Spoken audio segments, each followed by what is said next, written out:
What's up guys, it's Brandon Childs, and today I'm going over an exercise called the back lunge or step up rows. Now if you don't already know, there's a connection between this shoulder and the opposite glute and vice versa. This is noticeable when you see somebody walking or sprinting. When one arm goes behind, that same leg will go forward and the opposite leg will go behind. This makes sure that the body is in a proper position to move straight forward without any improper twisting and turning.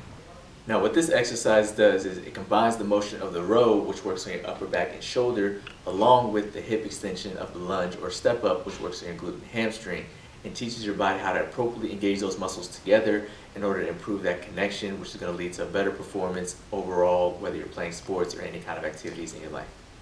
So for the back lunge or step up row, you want to set up the cable height so that way when you go down in the low position, the cable is nice in a straight line with your shoulder level. That way when you go to step up and pull, it's right in a perfect straight alignment. You don't want to have to worry about pulling from too high or too low and worry about compensating like that.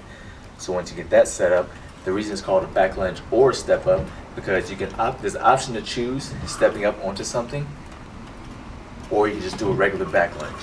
But you don't want to do a full step up that's too high, because then it's going to be a lot harder to get the right cable height, and also it's a safety risk. If you step up, lose your balance, you can potentially fall. Where here, you're a little lower to the ground, it's easy to catch your balance. So make sure you get a nice, comfortable low level.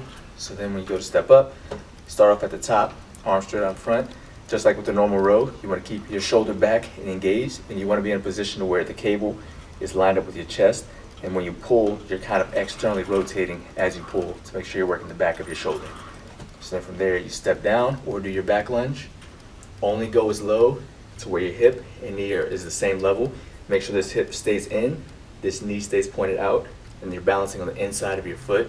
And also, like I said, keep the shoulder back.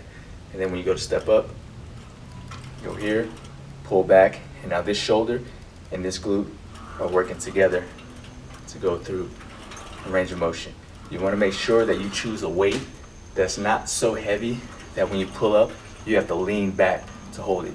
You want to make sure that your foot is nice, or the weight in your foot is nice and even, and you're not overcompensating by leaning back using your body weight to hold the weight back. So here, go to pull. The other reason it's called a step up or a back lunge slash step up is because if you want to make it a little more challenging, use a BOSU. Now you're challenging your central nervous system. Just make sure that you're comfortable single leg standing on a BOSU. Set up your foot nice and in the center. You do your back lunge, and as you step up and pull, now the BOSU is going to show you any kind of compensation that you may be having in your ankle. So if you're using too much weight, more than likely you're going to be rolling back on the BOSU like that. You really want to pick a weight to where you can keep the BOSU nice and flat and your body centered over your foot. You never want to be in a position where you're leaning back, just using your body weight to support yourself, or to support the weight, I should say. So basically same thing, hips in, knee out, bouncing the ball of your foot. But when you're on the BOSU, just going to make sure that you're doing that, because if you're not, it's going to be rolling around. Now if you switch to the other side, this is the most challenging version, because now you're on an unstable surface, or a non-flat surface, so it adds a lot more ankle stability to it. So now you're really going to be able to tell what compensation you have in your foot, whether you like to sit back on your heel or on the outside of your foot. The BOSU is going to help expose that to force your central nervous system to correct it, to make sure that you're nice in the center. And again, don't use so much weight that you're basically using the weight to hold yourself up. You still want to make sure that you feel it in your core, shoulders, and hips to work it all together to improve that connection. It's not necessarily a strength exercise, it's more of a central nervous system exercise to train your body how to work together. A couple tips that I forgot to mention.